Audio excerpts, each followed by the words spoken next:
C'est la fin de ce Conseil de métropole qui a duré 2 jours et pour cause une délibération majeure, celle des mobilités et le schéma des mobilités. Et c'est intéressant parce qu'on voit bien que 2 visions totalement différentes se sont présentées là. La vision de la majorité qui est une vision au fil de l'eau. On attend les urgences et on essaie de les régler en proposant aux gens de faire du vélo, de marcher plus, de prendre des bus en nombre un peu superflu peut-être, électriques certainement. Ça, c'est pas plus mal.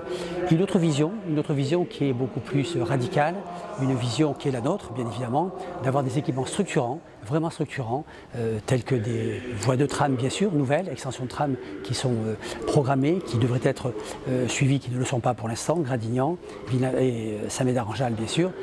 Également travailler sur la rocade, on l'a un peu évoqué, je crois que la majorité commence à comprendre que nous avons raison, qu'il faut trouver des solutions immédiates, 4 voies, dont une dédiée aux poids lourds, une autre au covoiturage et au bus, et puis 2 voies pour les voitures classiques, mais aller beaucoup plus loin, commencer tout de suite à travailler sur, alors c'est un gros mot, le grand contournement, on va parler des maillons, on va parler des barreaux entre les autoroutes pour éviter justement cette rocade.